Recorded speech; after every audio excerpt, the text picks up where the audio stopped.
start that correctly, it would be a good idea. So that's what's going to happen. Sorry to delay the beginning. Mr. Smith, my name is Leslie Newman. I haven't met you before. I've heard about you in many court appearances between Mr. Stopper and Mr. Evans, and I know everyone has been concerned for your health and praying for your recovery. I hope you're doing okay. Thank you, Your Honor. I'm doing much better. Good. Well, thank you for being here today, and I'm glad really that it worked out that you could appear remotely. If at any time during the hearing you need a break or anything, just please let me know, okay? All right. Thank you, All Your right. Honor. Give me just one moment here. Your Honor. Everything out. And Mr. Evans and Mr. Stopper, before we leave today, don't let me forget, please, that I had the other motions pulled out of the file, and Yes, ma'am. we can address what needs to be addressed there. Ms. Gebhardt, how are you today? Hi, I'm good. How are you? Good, thank you. Okay. Apologies for that, Also, I Your will Honor. give you all fair warning. I am the judge on call, and if I get interrupted, I will tell you that I have to step away for a moment. Hopefully, and my phone, for some reason, because I get calls while I'm on call, so I look at it, but I have been getting so many spam calls on my cell, and they're all coming from Kentucky numbers, and I want to answer any of them, but it's very annoying. So I don't Well- mean to annoy you or distract from the testimony here, but Now, because I'm on call, I have to let it ring. I think I am going to turn it down, and maybe that'll help a little. now, less Your annoying. Honor, I have to say that if that's happening, and I know you'll almost never hear this from a defense attorney, but you need to report it to the Kentucky Attorney General's office.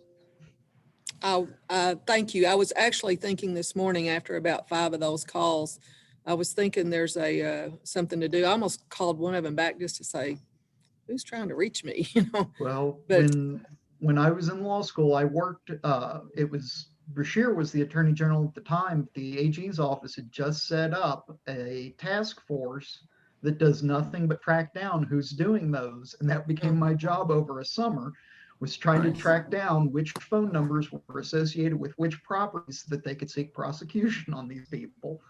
Well, So, I've spoken this aloud at just the right time then, haven't I? I hesitate to say things like that, but thank you. I will I'll get all those numbers and contact the Attorney General's office. Thanks. I will try and see if I can track down the actual number for that department. I'm not sure I still have it, but if I do, I'll send it your way. Okay, that'd be great. Do you know if Mr. Leatherman's still there under the new administration? Did you work with I don't- Mr. Leatherman?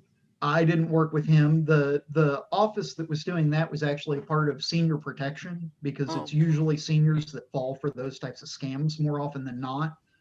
And so it was my job to try and track down the scammers for them. And we managed to catch a couple that were actually pulling some tricks where checks were being mailed to different zip codes. But when you actually looked at it on the map, it was because this one block in Florida was right where 4 different zip codes came together, and the same person owned every property as a rental property in that area. So that became my job, was track down where these phone numbers, where these checks are being mailed to, and see if we can't catch these scammers. So. Well, very interesting. Okay. Shall we begin? Yes, Judge. Anything anybody needs the court to know before we do? Your Honor, I have a question. Sure. Would I be allowed to record this for evaluation purposes? I have to have my testimony evaluated, Sure. and I just want to check with you before I recorded anything. No problem. If anybody evaluates me, let me know the results, okay? Okay. Or anybody else. Thank you. That's Thank you very much, Your perfectly Honor. fine. Thank you for asking. It says to ask you for permission to record. You have permission to record. Oh, okay. Is that? But I think it wants like. Do you need it in writing or something? No. I think it's the app. It's not. It's fine. If I can request a copy later, perhaps from your office or from the clerk's office. Yes, that is, there's a little glitch in, I might be able to email this recording to you from Okay. my email if you would maybe I don't know if you're on this email stretch. Let Mr. Evans know your email and I'll, I will. or both I counsel. didn't mean to and I'll derail try to the hearing, Your Honor. Okay, sure. It's not. Thanks for asking. Mr. Stopper, this is your motion. I believe it is, Your Honor. Excuse me. This is our motion based on, sorry, I'm looking at 3 different windows trying to actually pull up the copy of our motion. I believe it's our motion concerning the blood kit and the chain of custody that was submitted along with the blood kit information. Because there were some discrepancies that existed within that chain of custody that we believe is pertinent to this situation. I have your motion filed August 31, 2020 in front of me. Are there any other pleadings to which you'd be referring today? No, Your Honor, the only other things that I might refer to, which I believe Mr. Smith already has copies of in front of him, are not pleadings. They're documents that came out of KSP Labs that were provided to us for Mr. Evans that I will be asking for Mr. Smith just to confirm that these are the documents that he submitted and referring to them. And I'm Not- going to ask before we go further, because I did notice there was a motion for reciprocal discovery filed on September 24th. Both gentlemen, I'm not sure if I didn't sign an order I may have written on the court file. I actually said motions continued until October the 12th. Mr. Evans, from your perspective, is there anything regarding that motion for reciprocal discovery that impacts the hearing today? Have you received? Judge, I don't believe so for the hearing today. Okay.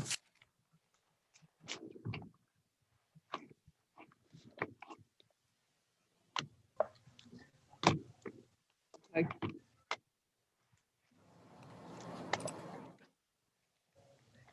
Thank you. You may proceed, Mr. Stopper.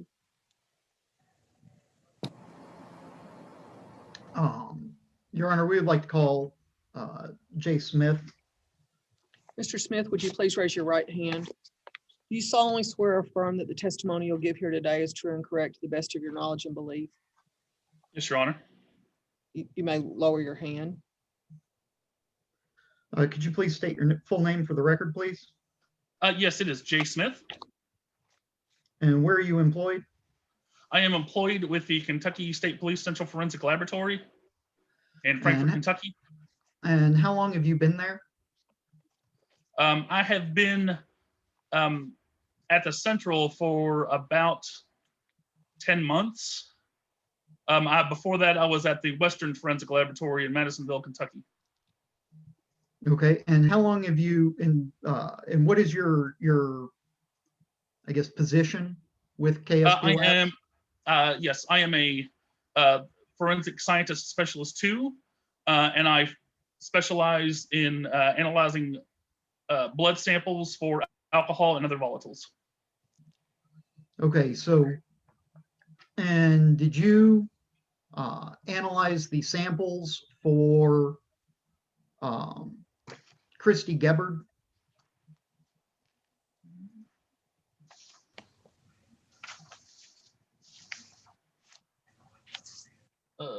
Yes, I did. Okay. I would like to call your attention to the chain of custody form that Okay. was provided to us with the blood kit. All right. It is my understanding that this is the chain of custody form for the blood samples that were obtained. Give me just a second. I'm flipping between screens so that I can. Is I that can't flip through something, sheets I of don't mean paper. to interrupt you, Mr. Stopper, but is that chain of custody something that you could forward to me so I can follow along the testimony? When I actually go to refer, I was just pulling up another date, and if it's all right with you, Your Honor, I was going to share Okay. screen so that it will actually appear instead of my ugly mug in the Zoom chat, Okay, if that's Great, acceptable. thank you. And so this is the chain of custody for the samples that were collected on 3/9/2019. Yes. Okay, give me just a second. Screen. Okay, according to this chain of custody form, the item in chain of custody was first created on March 11th, 2019. Is that correct? Yes, correct. Yes. And that's just a data entry that's before the samples had arrived back in the lab. Well, that's when the kit had arrived at the building. Okay, And then, yeah, and yes, it was the data for that case was entered. okay. And then could you read down those dates and times and what these entries mean for us? Yes. So there are two there for 3/12/19 at 7:30. The reason there are two entries just has to do with the way we organize our kits.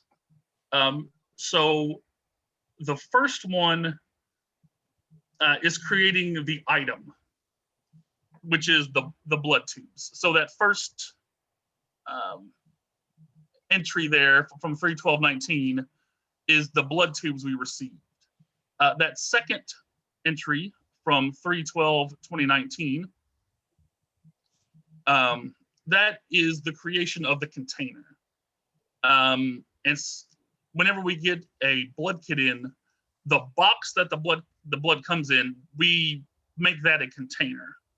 And so Okay. in Beast, I'm sorry. I was just sorry. I said okay as I was following along with you, writing down some notes. I'm sorry. I didn't mean to interrupt you. Please No, that's continue. fine. And so we create a container in Beast, and that is the box that the blood came in. Okay. And then the next item is 4/5/19 at 11:33, and that's the long-term storage. After we analyze a sample, it goes into there. And then the next two entries, I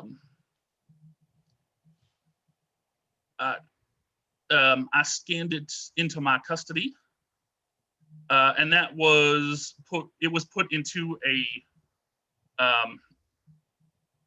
lot of boxes that were set to be destroyed. And then finally on December 12th at 9:57, it was destroyed.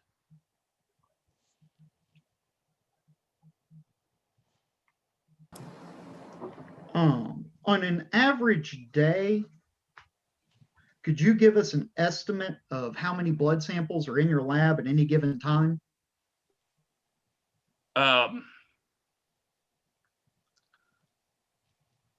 No, sir, I could not, because currently I'm at the central lab and we have a lot more cases than we did at the Western lab. Okay. So, More than and 100 even at the Western lab, I couldn't really say for sure how many we had at any given time. more than 10? Yes. More than 100? Likely, yes. Okay. Probably less than 50,000. Yes. Okay. Less than 1,000? Yes. At the Western lab, yes. Say 300? Sir, I don't know that I can put a specific number on it. Just general estimation. More or less than about 300. And Mr. Stopper, it's apparent, he's testified, he doesn't know the number. I understand that, Your Honor. I wasn't looking for a specific number. I was trying to get an estimate as to whether we're dealing with 100 samples that are in the lab at any given time, or as much as 200 to 300 samples that might be moving about the lab at any given moment. That's all I was trying to figure out, was exactly just an idea of how many samples are in this lab at any given time. And please tell me the relevance to this matter of the number you're trying to elicit. This sample was logged in by Mr. Smith as being in possession of the lab on 3/12/2019. However, its location at that time or where it was being stored within the lab was never noted in the chain of custody. And that is something that is typically noted in chain of custodies that our office has received, specifically which storage group and storage locker it's being placed in at the time. That information is missing here. So we don't know if this is sitting in on a counter somewhere, if it's put in a lot of 50, 100, 200. We don't know where in the mix of these hundreds of potential samples this one happens to be at that time. And so I was trying to get an estimate of how many other samples might be in the lab at one time before we move into, okay, well, how do we make sure that this sample is where this sample is supposed to be out of all these samples in the lab? I'll give you a bit more leeway on your questioning. So would it be, we said probably maybe more than 100, probably less than 1,000. Yes. Okay. Somewhere in that, in the ballpark of say 100 to 200, just ballpark.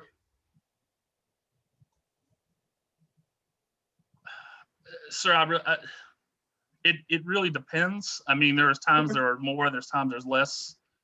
You know, I don't want to give incorrect information. Understandable. Do you happen to know how many samples were in the lab between March and April of 2019? I would have to go digging for that information. That's nothing I have handy. Okay.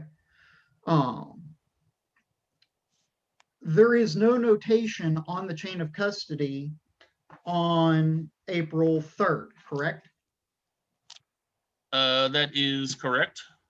So there's no notation saying that this sample is being pulled out of a lot to be tested.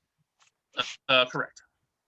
There's no notation on the chain of custody where after the sample was received, where it was put in the lab in relation to all these, you know, we said over 100, but we don't know exactly how many other samples are in the lab. Correct.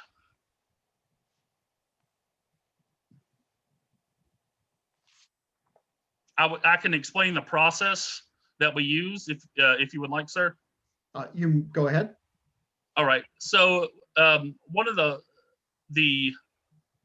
after we create the item and the container in Beast, we print out a barcode. Well, actually, there's two barcodes. There is a normal barcode and then a container barcode, and they don't. For the purposes of this trial, they're basically the same thing. They identify the kit as belonging to that specific case. And as we go through and we're logging the kits in, we make sure that we have the case numbers on a label on side of the case. After all that information has been entered, we then moved it to a refrigerator that is locked, a locked refrigerator for storage until we remove the kit to be analyzed. Okay. All right. Can you show me on the chain of custody which refrigerator it was moved to? It is not on the chain of custody. Is there any reference on the chain of custody that it was even placed into a refrigeration unit? No, but it is in my custody. And so I had my own refrigerator, and that's where it was stored. So you have a separate refrigerator that is held there? Yes. Okay. Do we have any log that shows where it was taken out of your personal refrigerator to be tested? I don't believe so, no. Okay. Out of these more than 100 samples that come into your lab or that are in your lab at any given day, are they all in your personal refrigerator? No, sir, they are not. There, at the time, there were two analysts. I had one refrigerator and the other analyst had two. And he kept track of his cases. Okay. Was there ever any time where the sample, where one person would be working on one sample and it would be passed to the other analyst to finish it up for any reason? Yes, and in that case, the custody would be transferred to the other analyst. And that has not happened in this case? No.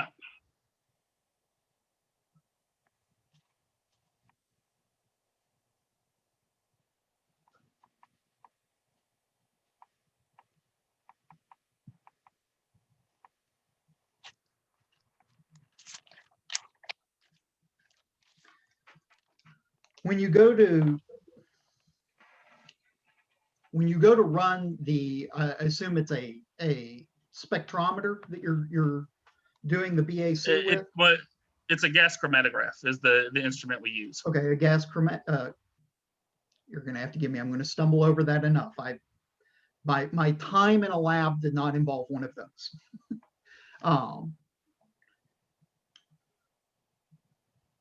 About how many of those tests do you run in a given day? Anywhere from 20 to 40 cases. 20 to 40 samples or cases? Cases.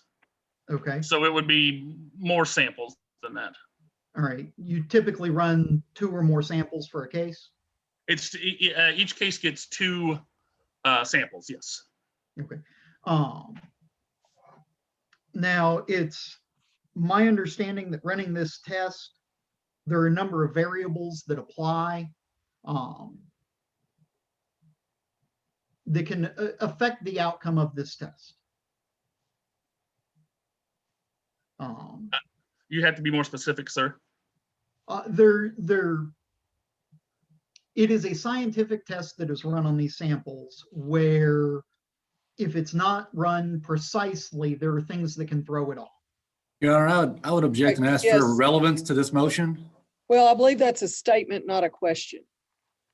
Um, And I'm going to go while I've interrupted.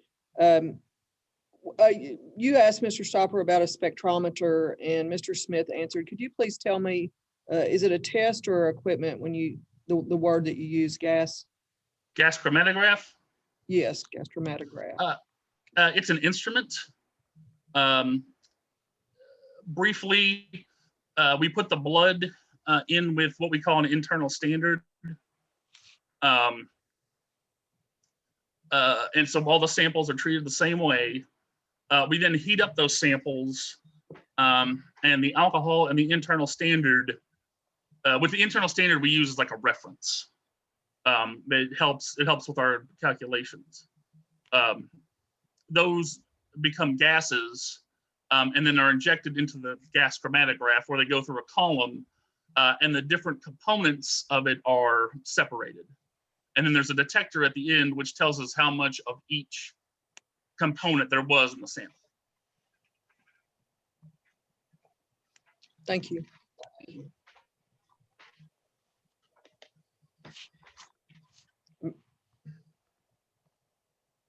Back to Mr. Evans' objection. I suppose you'd call that sustained when I said it was a statement more than a question. So back to you, Mr. Stopper, to state your question, please.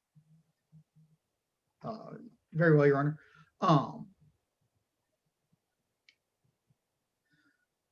I guess my first question would be, are you up to date with the research? Do you have to perform any kind of continuing education in order to maintain your position as a technician in these labs? Judge, objection to relevance again. We're here for a chain of custody motion to suppress about the whereabouts of the sample from a time period. That's what the motion states. I'm not sure why we're getting into his qualifications to run equipment or what things could affect the outcome of the test. That's not what we're here for today. We're here for him to verify and provide evidence of where that sample was from March 12th to April 5th. That's what the motion states. My answer to that, Your Honor, would be that the chain of custody itself doesn't stipulate that it was placed into refrigeration at all. And the science on gas the results of these tests has demonstrated that if there's periods of time that it remains outside of refrigeration, that it can affect the results of the test itself. And while he has said that he has a personal refrigerator, we do not have any notation that says 100% that this item was placed within a refrigerated unit at this time, it was pulled out at this time. And if it's out of refrigeration, the BAC tests based on the science right now says that it's not necessarily accurate. And Judge, The I'm argument sorry. based upon the it's going to be a day for me with speaking. The case law states that while the chain of custody doesn't have to be perfect, it has to demonstrate that the sample as it came into the lab and as it is tested has not had the opportunity to be altered in a way that would affect the outcome.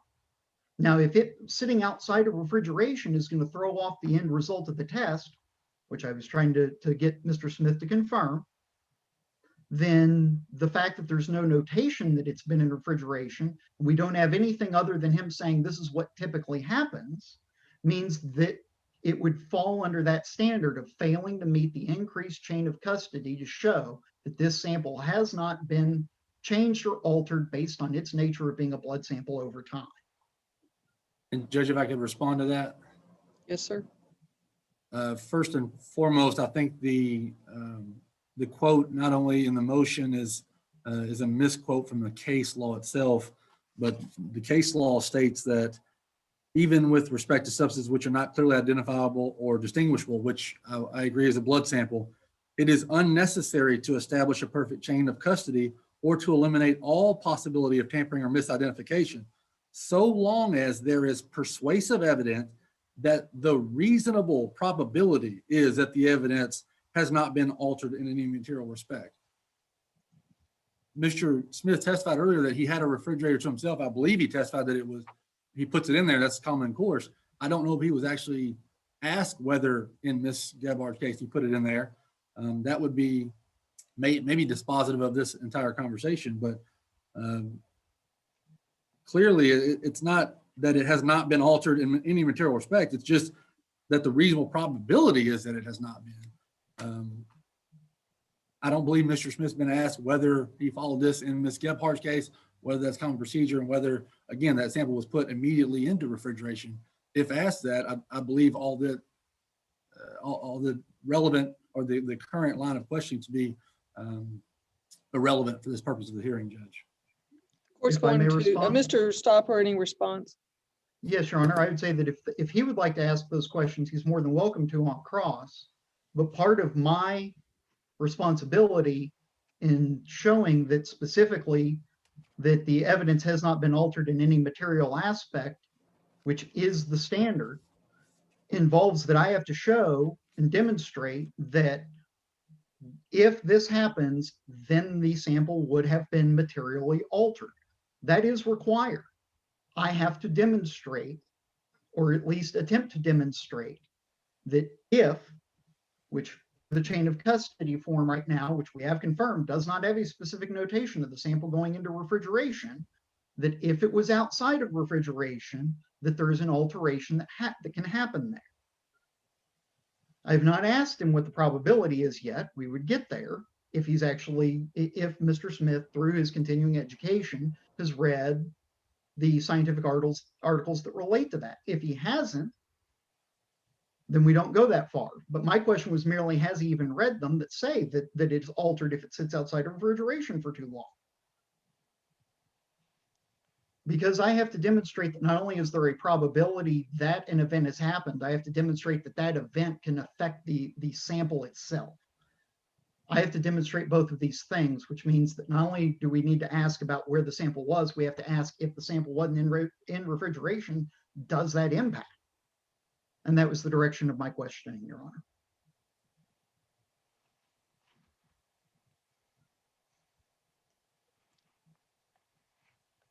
To the motion, it appears to the court that the line of questioning regarding what actually happened certainly would be relevant, but at this point, whether Mr. Smith had read an article about, about or attended continuing education is not before the court at this time about his qualifications. So we'll proceed, that Mr. Evans' motion will be sustained. Very well.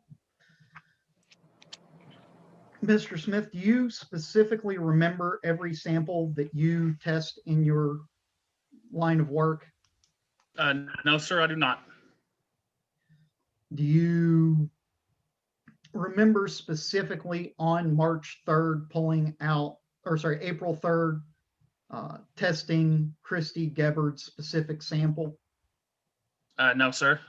Do you remember pulling it out of a refrigerator to test it? Not specifically, no. Okay, can you at all elaborate beyond what you may typically do as to specifically what happened with this sample beyond what we have in the chain of custody? All I can testify to is what our normal procedures were, and you know, what the information in front of me. Okay. So your normal procedures, just to make sure I've got everything, are samples come in, you log them, you do this 2 entry, 1 for the tubes, 1 for the container. You then place it in, you typically place it in some kind of refrigeration. You typically then pull it out at some point in time, you run the test, you then put it back in refrigeration. It then gets transferred along to different refrigerated storages until it's either destroyed, or I'm assuming that if there's an issue, it gets pulled out and tested again. Am I understanding all of that correctly? Once it's analyzed, it does not go back into refrigeration on my end, unless it for some reason needs to be reanalyzed. Then it would be put back into refrigeration. Okay. But if it doesn't need for me to reanalyze it, it either gets put into long-term storage, or certain cases got sent to the central lab for drug analysis. But that does not appear to be the case for this case. Okay. So that's the typical process. Yes, sir. But you cannot say for certain whether that's happened with exactly that has happened with any specific sample that comes through your lab. I mean, that's how the cases were handled. It's the typical way, but I can't pull up a random chain of custody that I happen to have and say, is that exactly what happened with this? Because you said you don't recall every sample that comes through. That's just what typically happens. I have no reason to believe that that's not what happened with this case.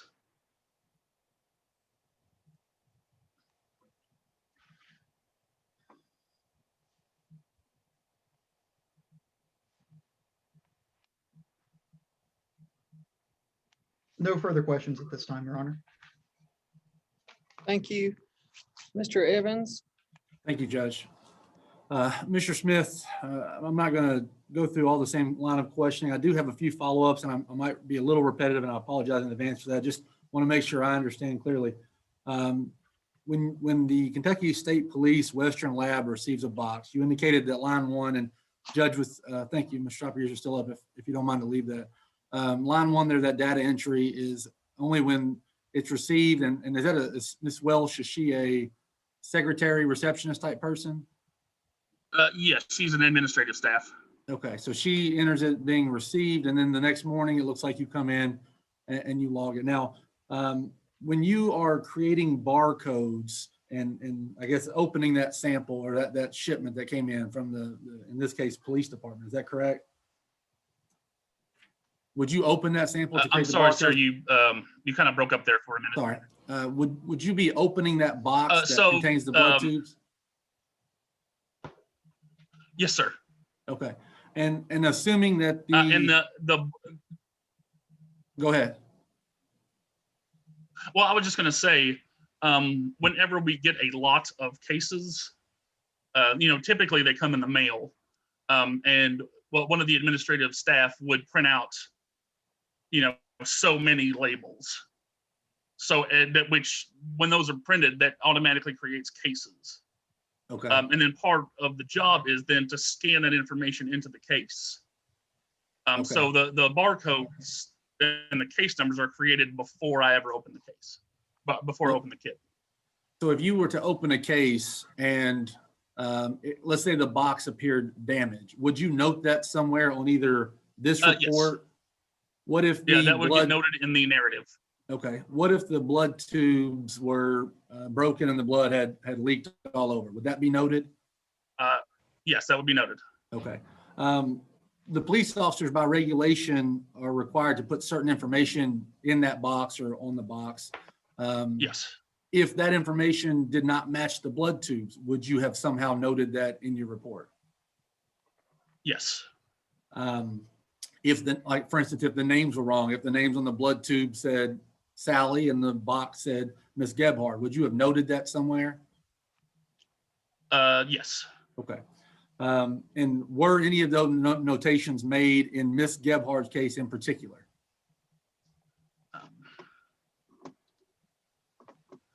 If you'll give me just a moment, I have the narratives pulled up.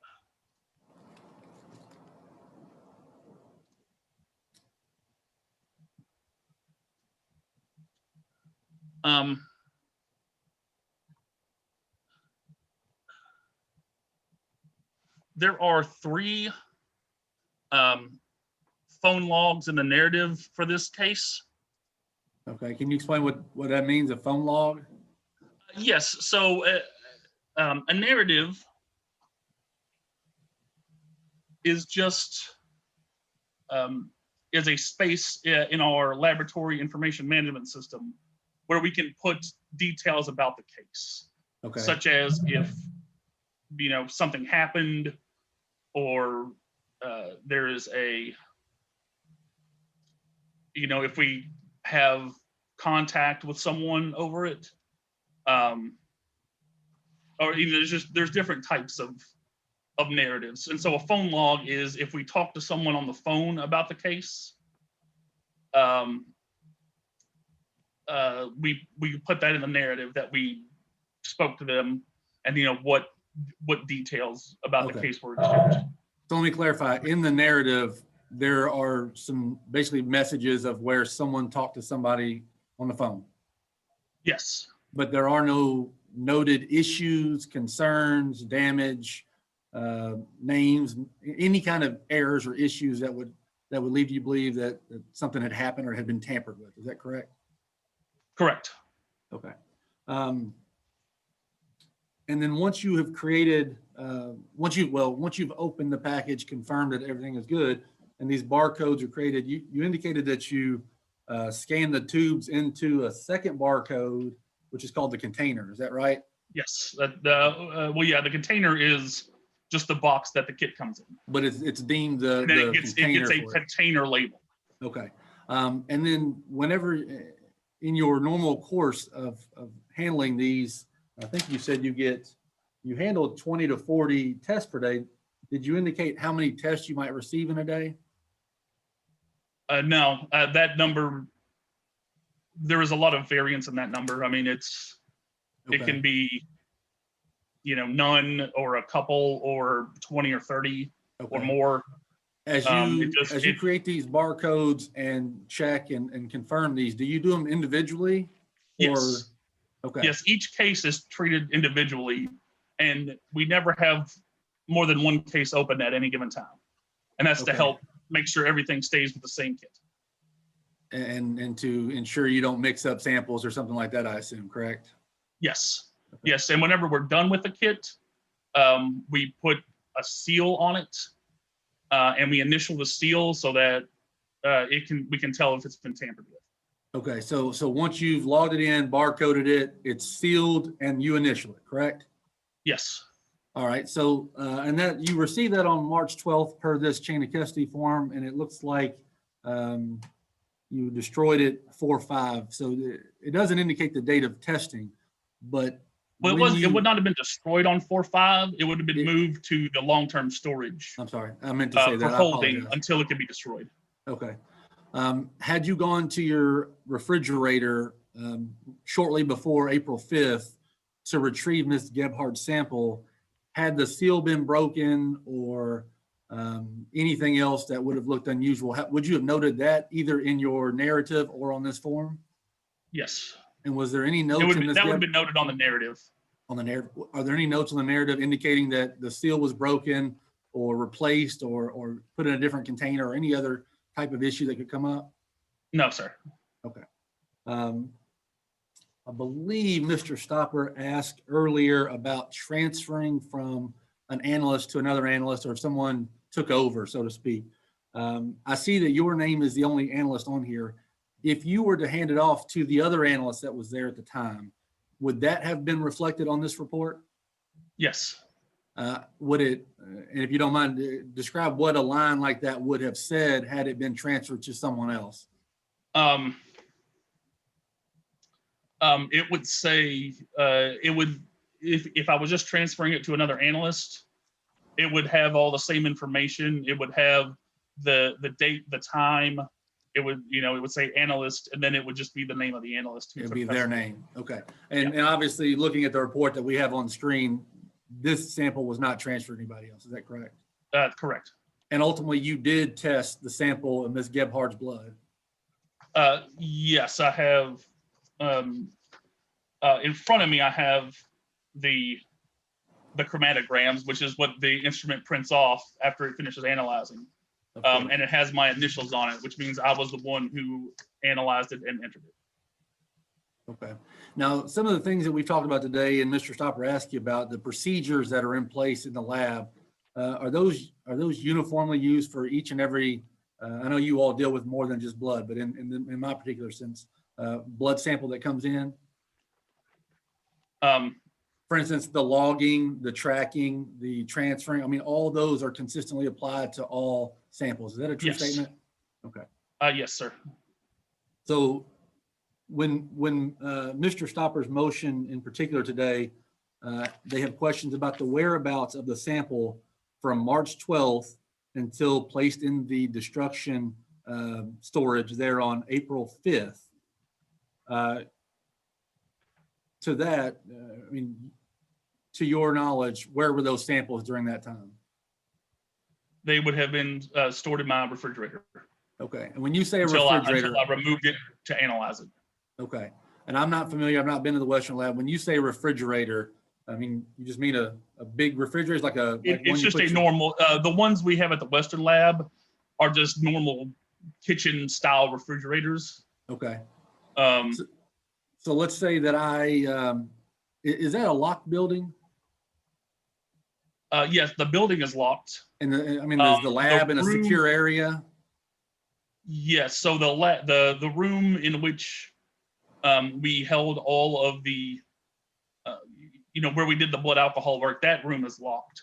Okay. And there was only 4 people, I believe, who had access to that room. So I and guess then there was. Go ahead. Then my refrigerator had just a physical lock on it. Okay. And that I was the only person who had a key to that. So the refrigerator is locked and the lab is in a locked area. So it would not have been possible for the other analyst that was there to mistakenly go to your refrigerator and get your box. Is that a correct statement? Or Ms. Gebhardt's box? No. Okay. That would be correct. Okay. Thank you, Mr. Smith, for answering those questions. Judge, I have no further questions this time. Mr. Stopper? Yes, Your Honor, I've got a couple questions for redirect. Mr. Smith, he was just now asking you that when samples come in, all blood samples are treated identically, and that you would have taken the samples and that they would have been stored in your refrigerator. But you can tell us that's what should have been. Can you tell us that that is exactly what happened? There is no reason for me to believe that that's not what happened. Okay, but no reason to believe isn't you cannot 100% confirm this is what happened to these samples.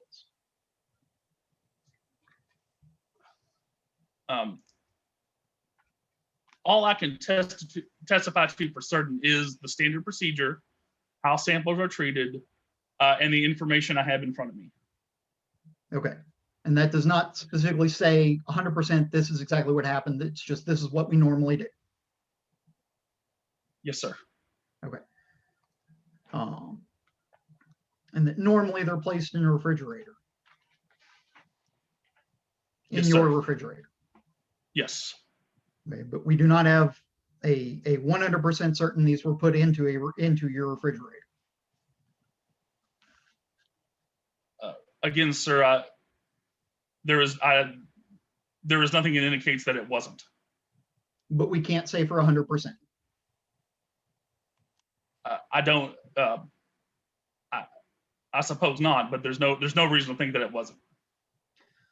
And we can't say for 100% that, you know, exactly where it was prior to being, or sorry, let me back up a couple steps. When you go to retrieve a sample from the refrigerator to go and run the test, you pull the sample out of your refrigerator. Yes, sir. Do you scan the barcode? No, not to analyze it. Not to analyze it. Any double check? What are the double checks in your old system when you pull a sample out of the refrigerator to make sure that you've got the right sample? So one of the checks we have, as I'm going through, I check personally that in the sequence table, I have the correct numbers written down. Okay. And those numbers, I also write those case numbers on the vials themselves. Prior or before the work can be approved, another analyst has to look, and they have to compare what's written on the sequence table matches what's written on top of the vial. Okay. And so that sequence has to be verified before that work can be approved. Okay, so this is when you go to pull a sample out, someone else has to verify that you grabbed the right sample? It's when we were analyzing it. We put we have the samples loaded onto the instrument, and we have the case number written on the vials. And Okay. that vial is then compared to what is on the sequence table. Okay, and that's not noted, that verification isn't noted anywhere in the chain of custody form? It is not on the chain of custody. No, it is in, that is part of the calibration packet for a given case. Okay, switching over to see, I don't know, it's not on this. This is as it was received by your office, correct? Well, we filled that out. That is our form. Okay. So that's not a form that was provided to us. I'm sorry. I said that's not one of these documents. No. I don't know. It's available. Okay. I don't know if you would have received it or not. Okay. Just a moment, please. Will you tell me what's what? This is scrolling here. Could you just go page by page and tell me what's what and who does Sure. it, please? Yes, Mr. Your Smith, Honor. If you could describe this page? Yes, I will. So this first page, that is our TOPS 001 form. And so this just shows the contents of the kit and the officer's report. And you see there's that barcode label up at the top. And that is, so that is the case number. And so this has this is what we receive. And we scan it in so that we have a documentation of it. Would you mind please to scroll down to the next page? So this page, this is the chromatogram. This is the first one. There's two of these because we run each sample twice. Okay, go And back, so go back just a minute, please. I'm gonna interrupt. This is how it comes to you in the box. So when the box is open, this isn't contained in the box, right? Yes, so this is what is contained inside of the box. And the box is item 2. So the paperwork remains with the box and the tubes after it's been scanned in, right? Yes. Okay. And of this, on this exhibit, is anything here, what is created? Like, for example, where it says 19W, is that the number that's added when it's opened? Or did that come to the hospital? No, so that is a number for our system. Mm-hmm. And as I said, those are generally generated by the administrative staff when just the mail comes in that has the kits in it.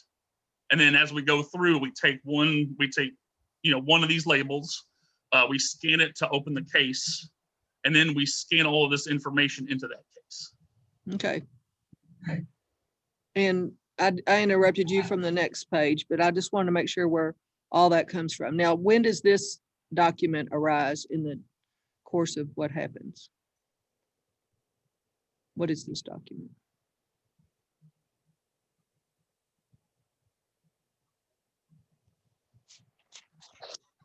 Something's happened here. Yeah, I'm not sure he heard you, Your Honor.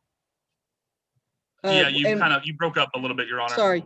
And what, please, you started to describe this document, but please, before you do, tell me what it is and when it's created. Before you. So this is, it's called a chromatogram. Mm-hmm. It is the result that the instrument prints off whenever it has finished its test.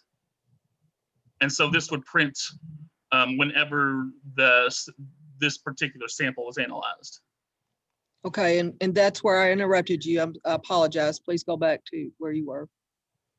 Okay, so this is the chromatogram. It gives the amount of ethanol that's present in the sample, as well as other sample information. And that's both of the chromatograms give the same information. It's just we run the sample twice. So the values might be slightly different. And what's propanol? And propanol, that is the internal standard I referred to earlier. We use that as a reference when we're analyzing the sample. So that the N-propanol, that is something that we add to the sample for reference.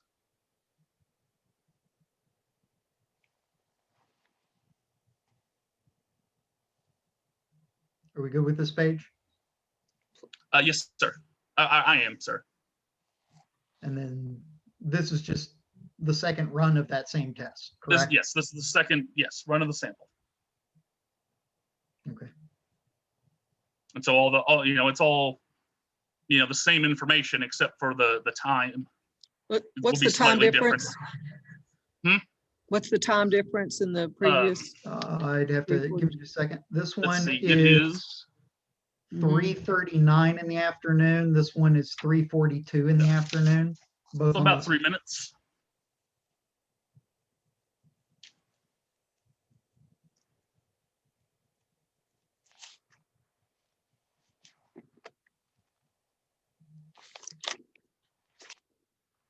Did you have any more questions on this one, Your Honor, or do you want me to scroll to the last page as well? No, I didn't mean to interrupt you. No, it's fine. I just didn't want to, if there were more coming, I didn't want to scroll ahead and lose your spot if there was something you were looking for. And then this is that everything put back together again that includes the results of everything that you've just run. Correct. This is the TOC 001 completed form. And we enter in the data at the bottom, the sample value, the range, the uncertainty, the calibration pack number, case number, and the date it was completed. Okay.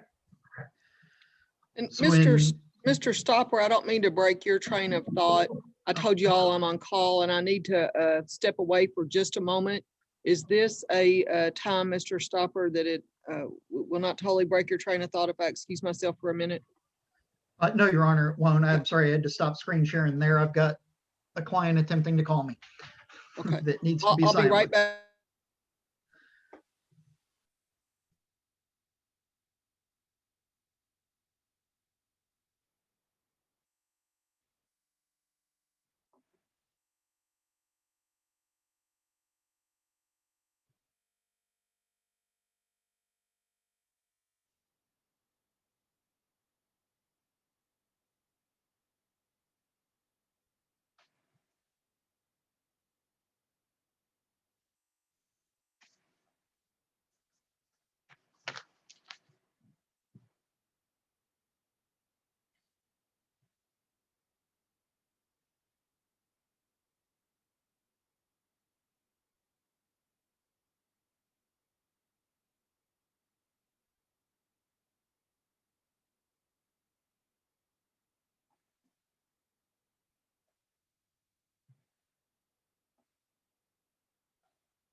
Mr. Evans,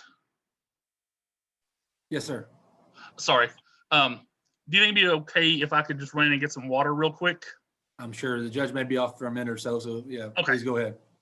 Thank you, sir.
When it rains, it pours. I have to handle one other thing, and I should have said before, if anyone needs to use the restroom, please feel free or stretch your legs. I'll be back with you in just a second.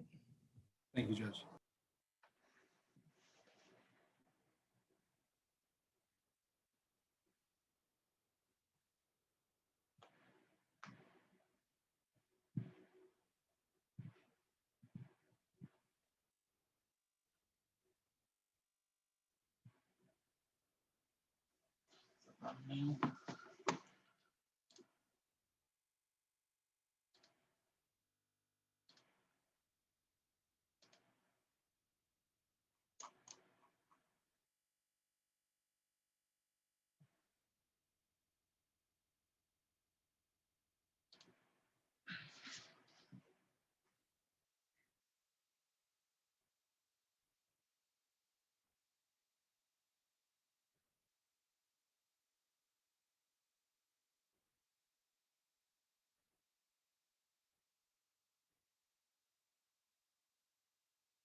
I am back with the caveat. I know I'm going to get interrupted again shortly, but I would like to continue until that happens. And hopefully that will be a brief interruption. When Mr. Stopper returns, we'll proceed.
Apologies for that, Your Honor. I took that opportunity, but there was a line for the restroom in my house.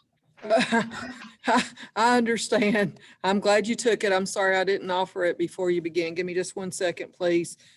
Something else had come up in the meantime, and I might be able to handle that now without interrupting us again. Give me just a minute, please.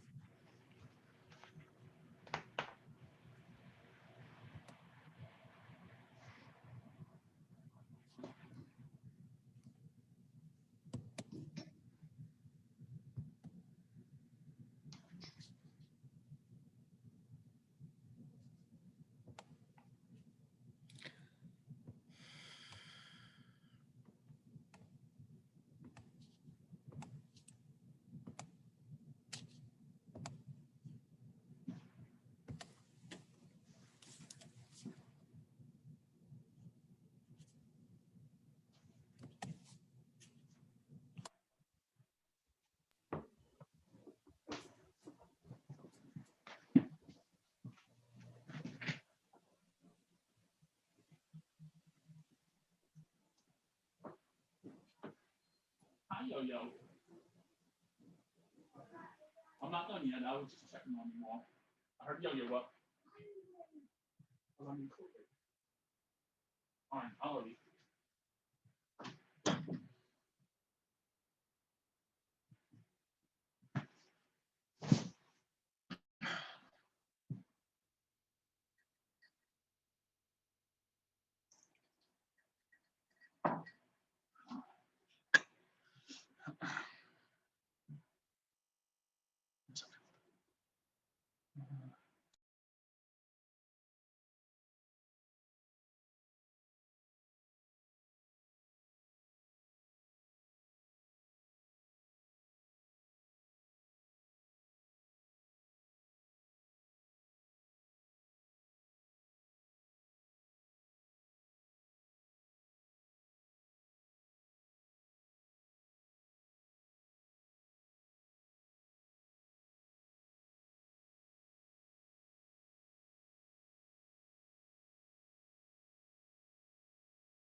Excuse me, that was not the thing that I was hoping. It was another new thing, but hopefully we can continue without being interrupted for a bit. Thank you. Sorry for the interruption. Thank you. Mr. Stopper, it is your questioning.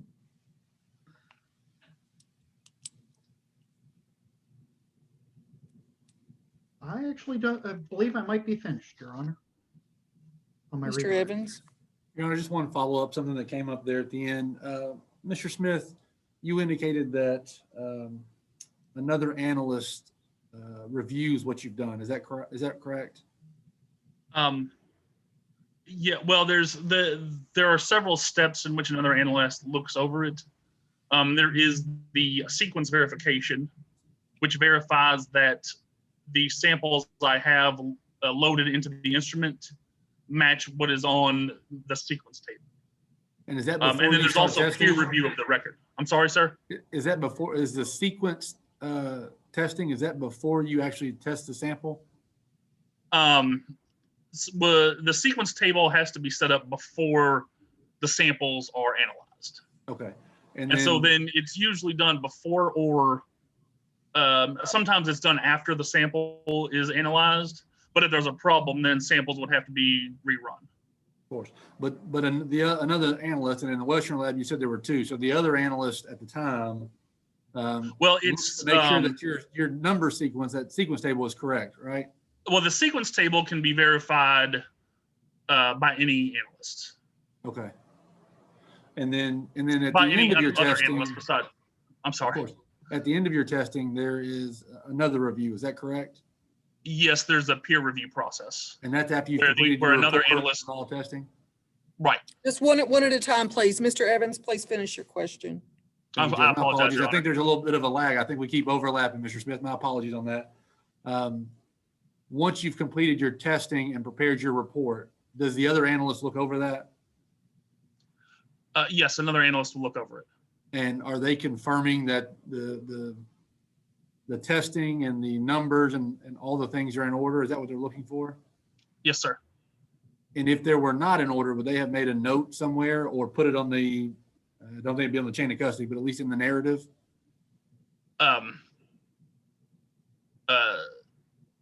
Yes. If something was if something wasn't a minor fix, like if I misspell a word or something like that, or if it's if there's some sort of typographical error, but if something had been out of order with the analytical work being done, yes, it would have been noted. They would have taken. Okay. I just wanted to make sure I followed up on that. You brought it up and I wanted to make sure I was right. So there's actually two levels of review. No Yeah. further questions, Judge. That'll be it. Mr. Stopper? The only thing I would say is that this other analyst signing off, he's not confirming where the sample was prior to you being tested. He's merely confirming that when you write down, this this report that's being spit out from this machine is this sample. He's confirming that information, correct? He's making sure that the sample vials, the case number written on the sample vials matches my sequence table. Right. And the instrument uses the sequence table to generate its data. Right. So he's confirming at the moment you run the test. Yes, sir. It's not confirming anything before or after. No, sir. Okay. No further questions. Would you be kind enough, Mr. Stopper, to put the chain of custody form back on the screen? Yes, Your Honor. Give me just a second so I can figure out which of these tabs it was hiding on.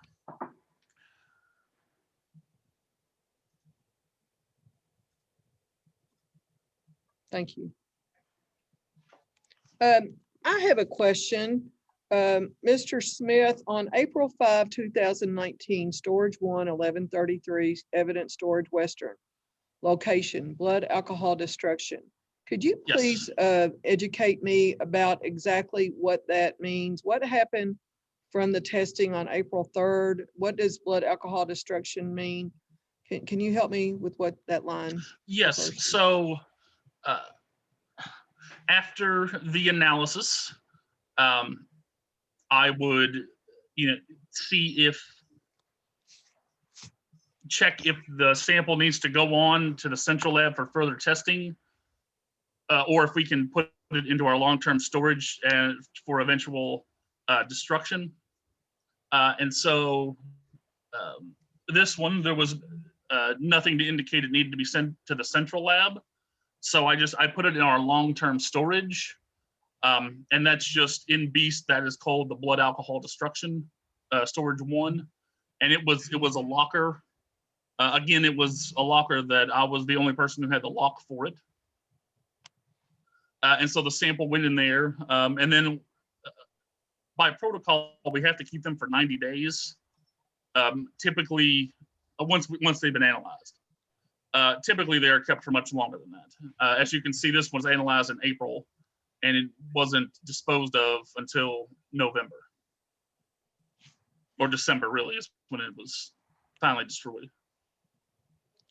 So blood alcohol destruction is a place. Yes, it is. And is that- It's. I'm sorry, Your Honor. Is that also a refrigerator with containers? No, that is just a locker. It's no longer refrigerated after April the 5th. Correct. So the testing of this sample was April 3rd, and then it's over and done. Yes.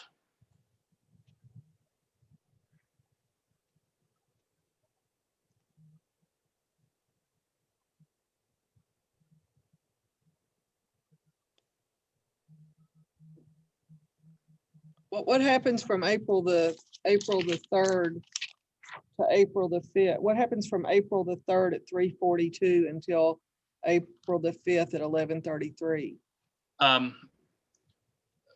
The kits are left in the toxicology room until we determine,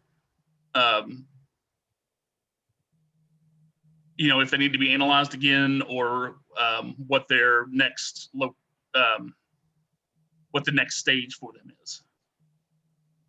And what would determine whether there needed to be further analysis? How, So if they sometimes a sample will have to be reanalyzed for alcohol, but sometimes drugs are needed. A drug screen is needed on the blood sample, and the regional labs don't have that capacity. So they all drug samples are sent to the central lab for analysis.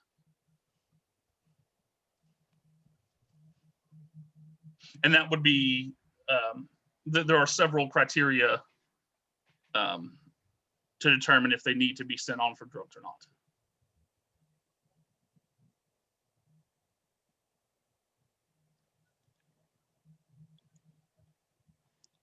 and I've never had the privilege to be in a state laboratory, and I don't know what it looks like. You said that only one case is removed at a time from the refrigerator? No, we only open one kit at a time. So if, when we're sampling or we're scanning in the data from a kit, we make sure to always just have one open at a time, so that there's no cross-contamination, or there's no switching of vials. Mm-hmm.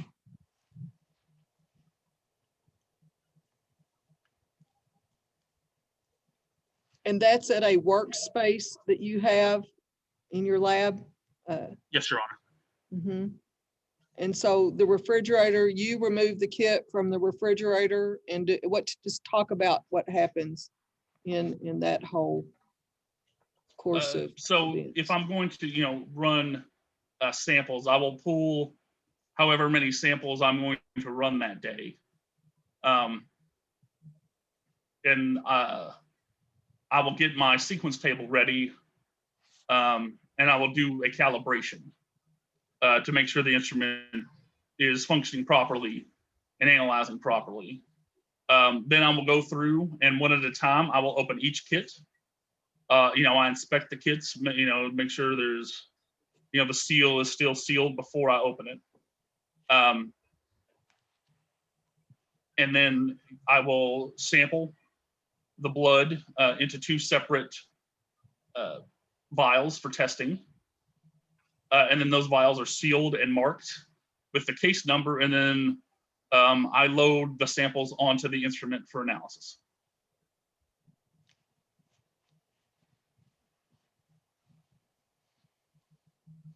And then after I finish with the kit, I seal it and put a seal on it with my initials, so that to prevent tampering.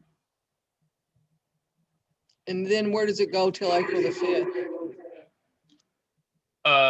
typically it would sit out on on the workspace until we could move it to the next place in the chain.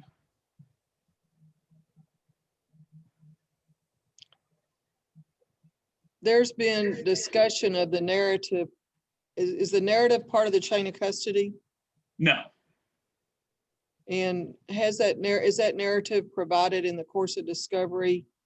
I'll look to you for that, Mr. Evans. I don't have it, Judge. In fact, I don't have the photos that Mr. Stopper had. Mr. I thought we Stopper, got is those that from- narrative provided to you? No, it was not, but I thought we got this blood kit through your office, Mr. Evans.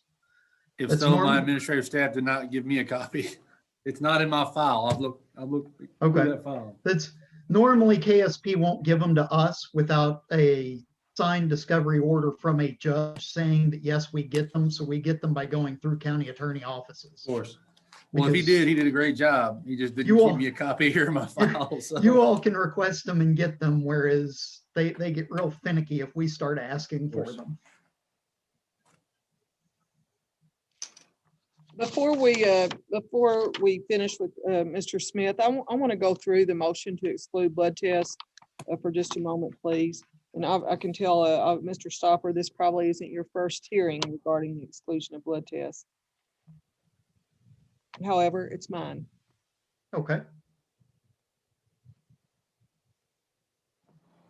If it's all right with you, I'm going to turn off screen share so that I can pull up some files to read along with you. Sure.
Mr. Smith, I have a couple more questions for you, please. Yes, Your Honor.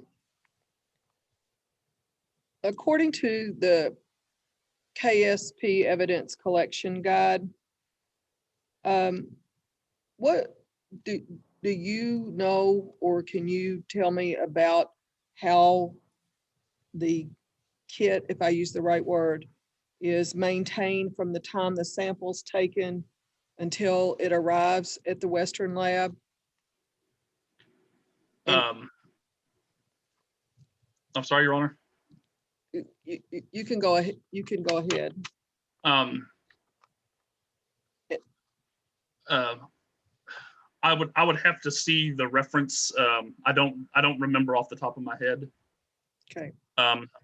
When it arrives at the Western lab, how is yes. it? Do you know how it is normally delivered there?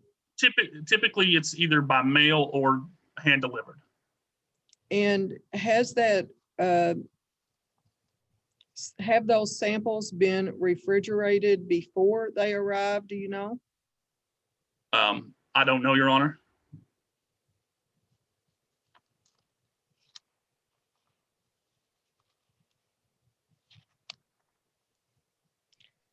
And then from the time this chain of custody shows that the sample was received on March the 9th. I'm sorry, March the 12th. From the time it arrives where the administrative staff assigns the barcode,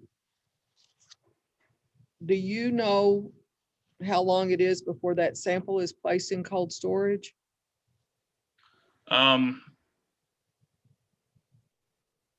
Normally? Normally, it would be within 24 hours. And what is the, I guess this purpose of cold storage once it's opened versus the time from when it's taken until it's stored? I'm sorry, I may not have asked that correctly. The time from when it's taken to when it's stored. Correct. Then there's cold storage. Why do you know? I would have to look into that, Your Honor.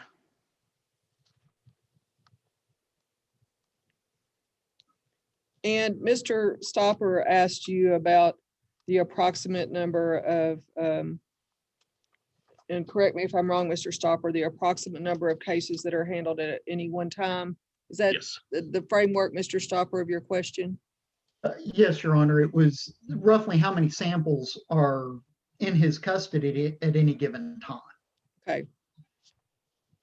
Given the samples that are in your custody at any given time, Mr. Smith, what are the safeguards that one is not left in the workplace until it is retrieved for analysis?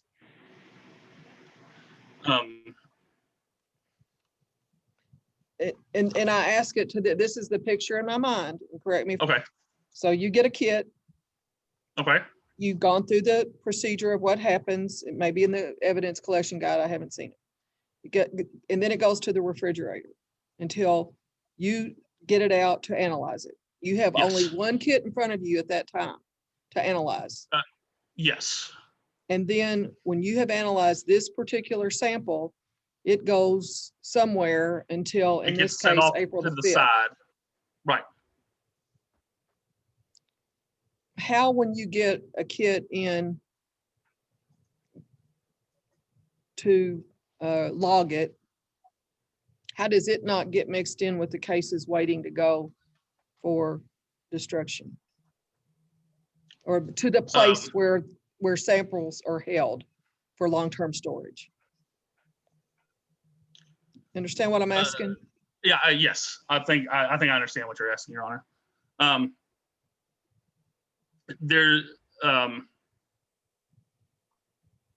We couldn't put a sample into storage until there is. We can't really do anything with them until there's a barcode and a case number associated with the case. Right. So at that point, we have the case, we have the case number, the report number. And then it's a matter of tracking. Before they can be moved to destruction or for anything else, there are certain steps that have to be provided on it. And we would have to check go through and make sure that the sample has been analyzed, that it's been peer reviewed and approved before we could move it on, but before it could be physically destroyed. I don't think that's exactly my question. My Okay. question is, you put your hands on, and I don't have the screenshot. You put your hands on it on March the 12th, Okay. and you do what needs to be done, and you put it in the refrigerator. Okay. And then you get it out on April the 3rd and you test it. Okay. And then it goes somewhere from April the 3rd until April the 5th. Yes. I guess give me just a second to formulate my question better. On Put the April the screenshot back 3rd, up here. on April the 3rd, you get it out of the refrigerator and you bring it to your workspace. And you're working on that sample and that sample only at that time of day. It's the only thing in front of you, right? Yes. But all day long, you've been working on other samples. Okay. And if they don't have to go to central lab, then they're put aside until presumably that day work goes to the place to decide whether there's going to long-term storage. How do you keep what you get out in the morning together and not mixed with the kits that are going to blood alcohol destruction on April 5th? Presumably, just say you've analyzed 20, it's 3:30 in the afternoon, you've analyzed you've gotten X number of cases out that day, you've analyzed them, or they're at your table, or I don't know what it looks like. They're at your workstation that day waiting to be analyzed, and then you put some of them to the side, some of them go to central lab. So your whole day's work that day is put somewhere, right? Yes. I mean, could you just paint that picture a little bit? Yes. There's a workbench, and the kits will sit on that workbench until I have gone through the data and know what is being done with each kit. The kits, all the kits have a barcode on them. And so before we can transfer them to destruction or the central lab, they have to be scanned in to that location. So the kit will stay there until it has been moved, until it's ready to be moved, I should say.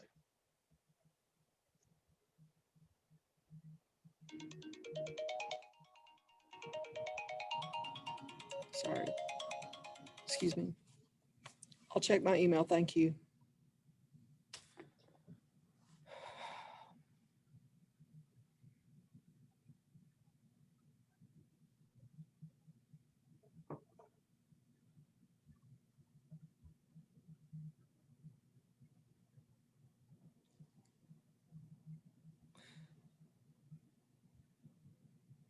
So I guess at the point at which on that day's work, April the 3rd, on that day when you pick up this case to analyze it, it goes to your workbench, and that's where the double check comes into place, that another analyst double checks to make sure this sample is this case. Is that correct?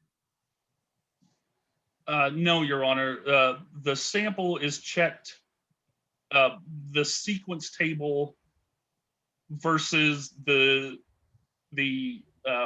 samples that are loaded onto the instrument. What's a sequence table look like? Uh, Is that a graph, or is it a part of the machine, or? It's part of the calibration packet. Right. Let's see. Can I share my screen? Sure. Let's see.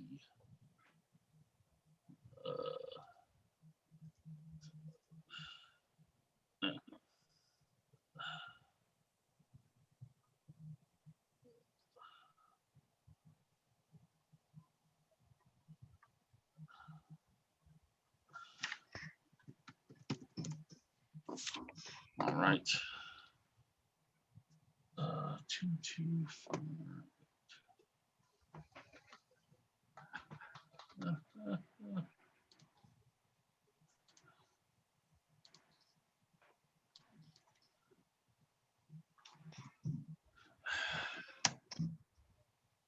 Take your time. Well, while you're looking for that, I'm gonna handle this issue real quick. I'm not going very far. Just don't talk till I get back with you so I don't miss something.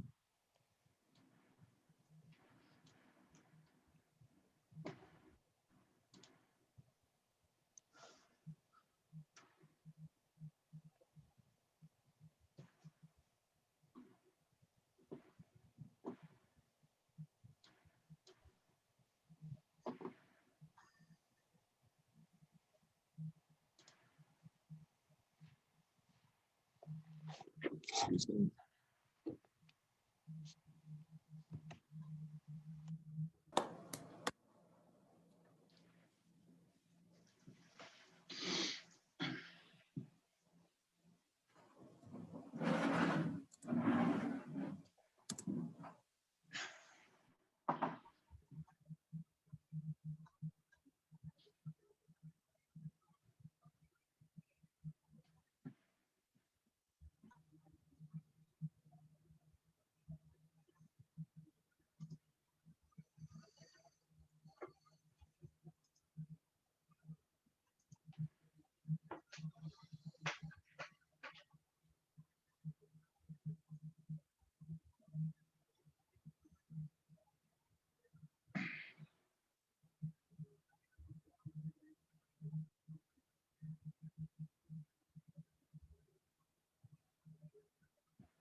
Okay, thank you, and I apologize.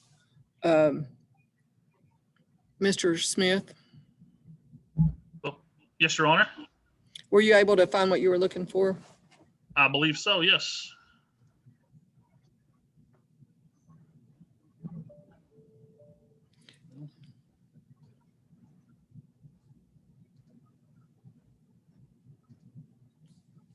Are you able to see my screen? I am, thank you. Okay, so this is the sequence table. And so here, 1674, this is the case that we're currently discussing. And I will just point out up at the top, here is the label. It has this is the case number for the calibration pack, and it has my initials on it. And then we'll scroll down here. So that's the first page. Here's the second page. And here, this is where it was verified by another analyst. Thank you. And then you testified, Mr. Smith, that if there had been something distinctive about this particular sample, that it would have been noted in the narrative. That's Mr. correct, Smith,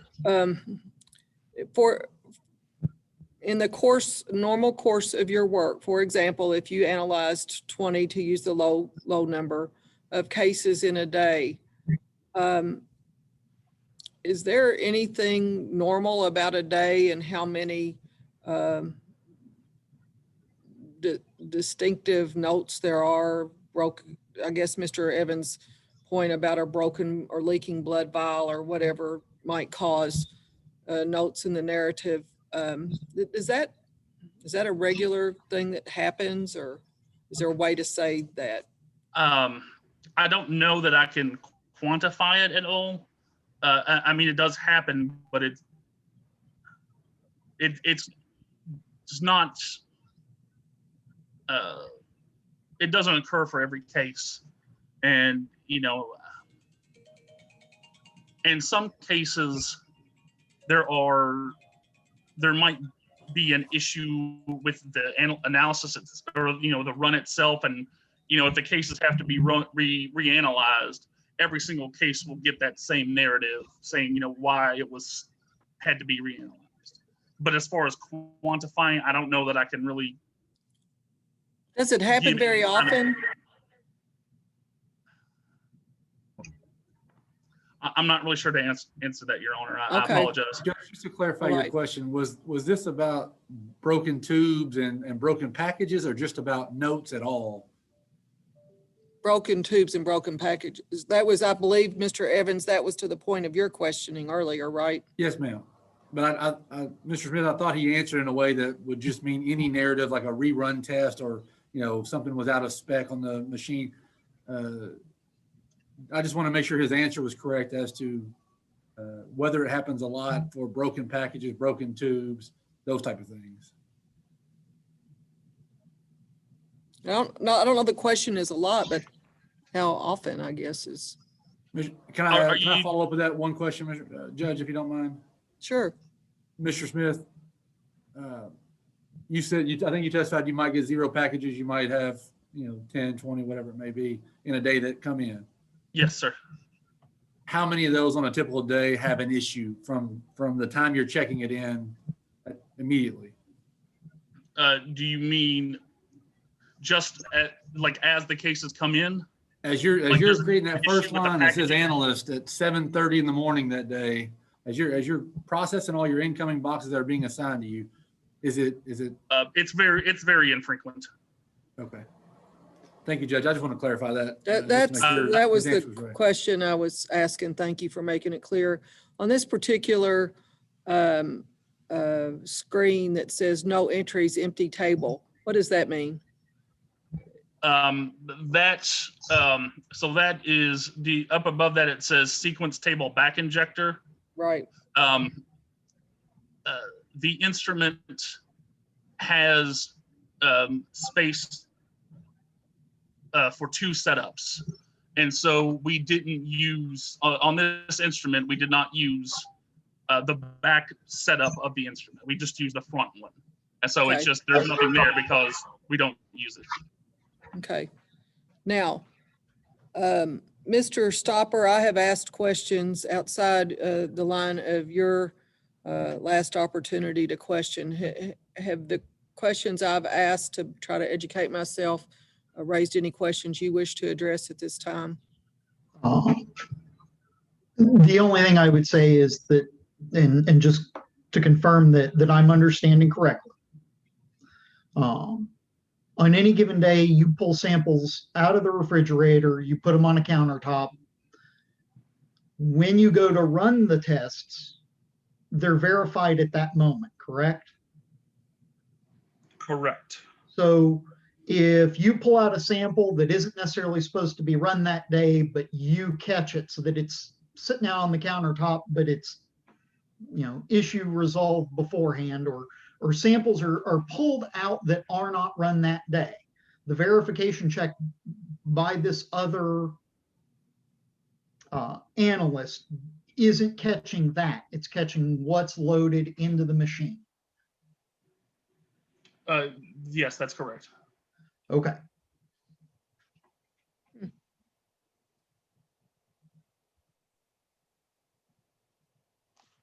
Okay. So, Judge- oh, sorry, Judge, Mr. go ahead. Evans, any questions from you in light of? Yes, Judge, I hate to continue down this road, but I just, hearing your questions, I think you had a good question, Judge. I'm not sure if it was answered. I just kind of wanted to circle back to that in a way. Mr. Smith, anytime you get, I would assume in the morning or whatever, you get the boxes that came in that day or the night before. Is that correct? I'm sorry. At can you some repeat point, the you get question? incoming mail and you need to start the process, right? Yes. Yes. So let's say in that day you got 5 boxes. Okay. Describe how you process. Do you process one box and put it away? Do you process all 5 boxes, seal each one, because you said you can only have one case at a time, seal each one, and then take all 5 to the refrigerator? How do you process those typically?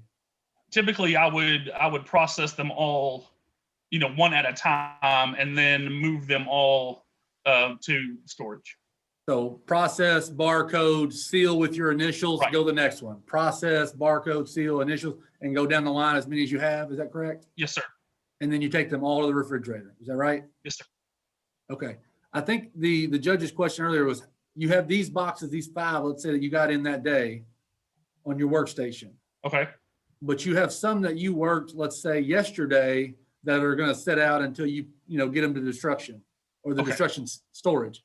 Yes, How do sir. you ensure that the 5 that came in today don't get mixed into the ones that are kind of over here or wherever they may be to be that have already been analyzed? How do you keep those separate? We had a separate workstation for logging in cases that we would leave them. Okay. And again, before a case could go all the way through its disposition, there are multiple checks that ensure it has the work necessary for it to be disposed of. But those 5 boxes come into this workstation, you process them, put them away, and then you're not intermingling them with ones that are kind of sitting out for some time until they go to the destruction locker, right? Correct. No further questions, Judge. Okay. Well, you did a good job of asking what I was trying to get to, Mr. Evans. So then to me, there's a blank because you got the 5 boxes, you process them, take them to the refrigerator. Then at some point, that day's work is taken out of the refrigerator, right? And is that taken out, let's just say 20, you're going to do 20 boxes that day. Are those taken out one at a time or are they taken out 20 and then you get to them? They are taken out however many cases I run. I set those cases out on the preparation workstation. And then I move through them one at a time to put them into sample vials. And Judge, one more follow-up to that, if you don't mind. Mr. Smith, you have these that you're going to run that day sitting out on you said preparation workstation, and you testified earlier that you run one at a time. You can only have one case open. Would you check that seal to make sure it was not broken beforehand? Yes. And would you note it if it was? Yes. So if you left them out and you went to lunch even and came back, would you check before you started your next test that sample or that seal was still on with your initials? Yeah. Before I open the kit, I have to. I would cut the seal open, and I would have to make sure that it was sealed before I opened it. Thank you. No further questions, Judge. And you I'm do sorry. that box by kit by kit by kit. You wouldn't open all your work that before. You would only open it when you began to work on that particular kit. Yes, Your Honor. That's correct. And that's a preparation table. Then is the machine at a different table?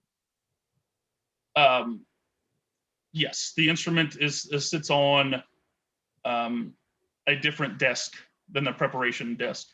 Okay. And then there's a third desk for logging in cases. And so, for example, after you test a particular tube or get the sample from the tube and it goes into, does the tube go into the machine or the sample from the tube?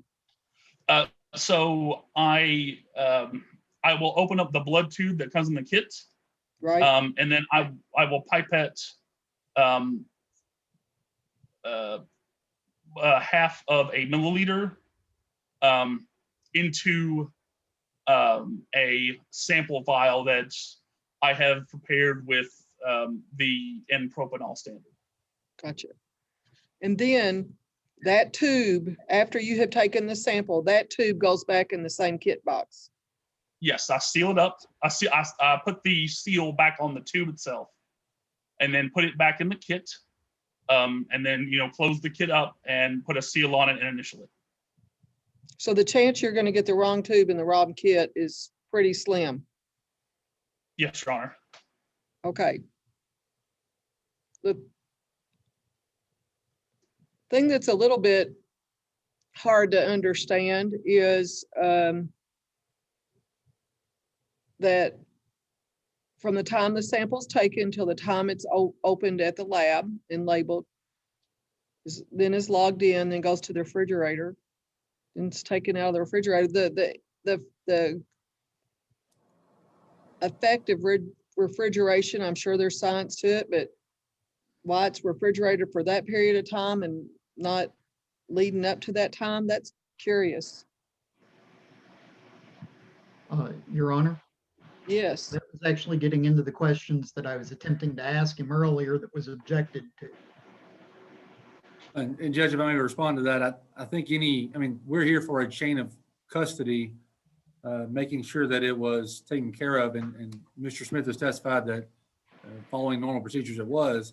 I think anything as far as scientific evidence like that would go to the weight, not the admissibility, and the weight would be for the jury to decide whether they discredit it because it's set out for a day and a half or whatever. That's up to the jury, not for admissibility purposes. The chain of custody, there are no gaps. There's no allegation that it wasn't properly sealed or done initially. He's testified that, they received it. He's got documentation of when. This is a chain of custody issue, and for admissibility purposes, I don't think it's relevant, the weight that should be given about whether it could have, varied a little bit based on heat or cold or whatever. If I may, Your Honor, Yes. the reason that it was raised as a chain of custody issue is because the Kentucky Evidence Collection Guide requires that it remain refrigerated once it's received. And we have nothing in the chain of custody which demonstrated that it actually was being refrigerated after it was received. And the testimony today says that, well, typically that's what happened, but we cannot say with 100% certainty that that's what happened with this sample.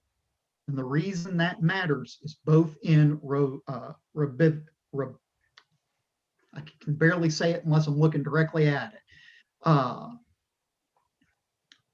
Rabowski and Thomas, it is noted that if the sample itself is one that, even if it's being maintained or held somewhere, it can change over time, that steps must be made, that steps must be confirmed that that sample was not being changed over time. And there is scientific evidence, which is the basis of the Kentucky Evidence Collection Guide, that says if blood samples are not maintained in a refrigerated state after collected, then the alcohol content inside that sample changes over time. That's why the chain of custody is such an issue, because the chain of custody does not show us, and in every other KSP lab that we've worked with, and out of the Kentucky Central lab, we get documentation that says, hey, received, hey, checked into this refrigeration unit, checked into this refrigeration unit, checked into this refrigeration unit, removed from refrigeration to run sample or to run analysis, checked back into refrigeration unit. And we don't have that on this chain of custody. So what we have is, well, we typically do it, but the chain of custody doesn't tell us that it's actually being refrigerated and maintained according to the Kentucky Evidence Collection Guide and according to the science that's necessary. And as is noted in both Rabowski and Thomas, That's critical with blood samples because blood samples change over time. It's not a gun that can sit on a shelf and will still be a gun later. This is a medical thing that the exact nature it is being maintained as evidence is critical.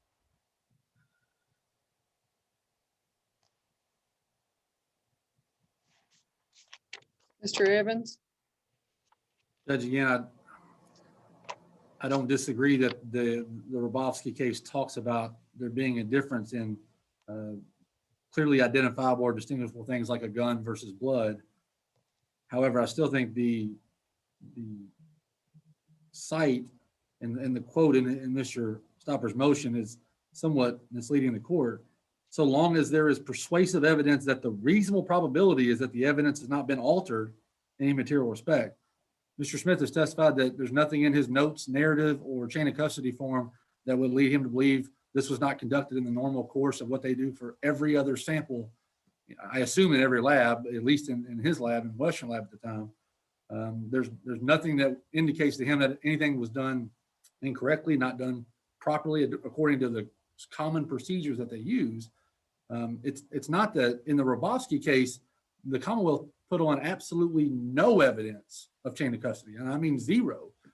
In this case, the only challenge is at the point of the lab, and Mr. Smith has testified as to what happens. Again, processing 20, incoming of 0 to 20 or processing 20 to 40 a day. I understand that Mr. Smith can't remember the exact details of Ms. Gebhardt's sample. However, that's why they keep notes, and there's nothing in those narratives or report that indicate anything other than what they do. I don't believe that the fact that there could have been a change because it might have set out a day or two, or as Mr. Stopper has indicated that it, he thinks by not saying it, it didn't happen. Although Mr. Smith says that's what they do. There's nothing to the contrary to show otherwise. It is by the case, the evidence that the reasonable probability is that the evidence has not been altered. And I think Mr. Smith, in negating all the potential issues and errors and all the double checks that go into the lab, I don't believe that it's been shown that there's not a reasonable probability. I think in my opinion, it's pretty clear that it was handled. There's nothing to note that it wasn't handled appropriately and according to what they do every day, day in and day out. Mm-hmm. If I may, Your Honor? Yes. The fair probability is the Robofsky standard, which was created in 1998. That Thompson case from 2004 clarifies, noting that the more fungible the evidence, the more significant its condition or the higher its susceptibility to change, the more elaborate that foundation of its chain must be. And that is a direct quote from that 2004 Thomas case. And if I may, just to demonstrate what I'm talking about, and I'm sure Mr. Smith can confirm that if I were to share my screen right now of what a KSP lab report that shows that they document when it goes into which refrigerator, when it comes out of which refrigerator, that is the standard that KSP has. And I've got the chain of custodies that I can pull up right now that show that's what's supposed to be being done. And in this case, we have I received it, and then I moved it to destruction. That's our chain of custody here. We don't have the I took care of it, I put it in the refrigeration. We have well, that's normally what we do, which is the basis of the motion, is that there is a higher standard on these things. That standard has been clarified to state that the more fungible and more likely for destruction that sample is, the higher that bar becomes for what is required. And since Kentucky State Police Labs, this is the only report I have ever seen turned in from a KSP lab that doesn't note exactly the dates that it goes into refrigeration, exactly the dates that it comes out of refrigeration. Now, I don't know if that's the Henderson, the Western Labs typical thing, but it's the first time I've ever seen a chain of custody that doesn't note that, when the science states that leaving it out of refrigeration just makes the sample untestable for alcohol. It does the same thing for drugs. And that's why that's the normal standard that is put forth by KSP, is to note when it's going into refrigeration and when it's coming out of refrigeration because of that, based on what we have seen.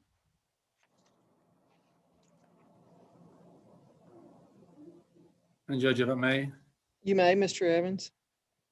even a gap in the chain will normally go to the weight of the evidence rather than its admissibility. In this case, at trial, we will have officer testify that they collected it, sent it, KSP lab saying that they received it. Again, and that he tested it and had it in his custody in a locked refrigerator the entire time. I mean, the chain of custody as is there's no tampering, there's no swapping, no accidentally testing someone else's blood. Again, if the question is whether it set out too long or whether it changed, if that's considered the gap, then that goes to the weight of the evidence. If the jury wants to believe that it set out too long and Mr. Stopper wants to present, toxicologist or whatever the appropriate professional will be, an expert to tell them about that, and then the jury will be able to decide that it is, that shouldn't have set out that long, or no, that's fine. That's the weight of the evidence. As to admissibility, there's not a broken chain here. The fact that, again, Mr. Stopper can't prove it wasn't a refrigerator. The reports don't say exactly where it went, but in the normal course, that's where they go. And Mr. Smith testified that, there is nothing in his report to indicate that it would not have. So again, meeting the burden that reasonable probability is all this is for admissibility. After that, it's weight of the evidence.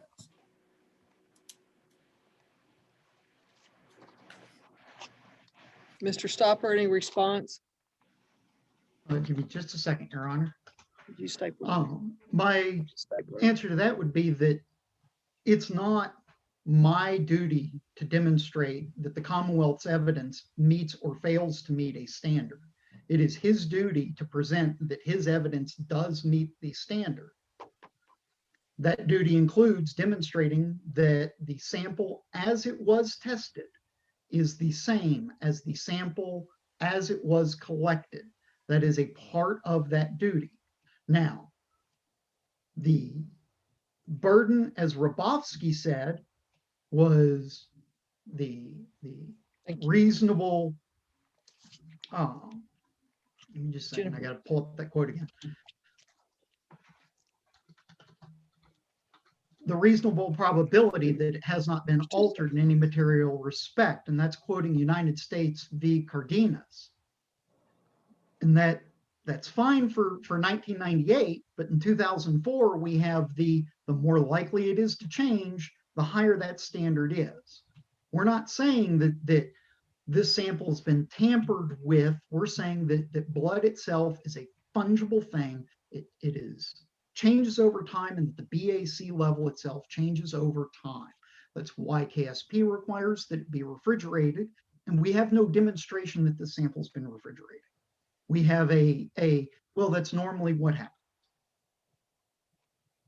And so we're asking that the 2004 standard be followed instead of the 1998 standard from the Kentucky State Supreme Court.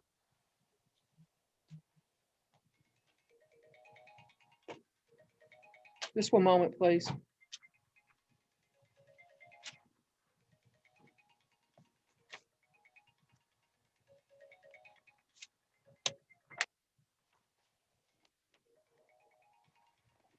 Thank you.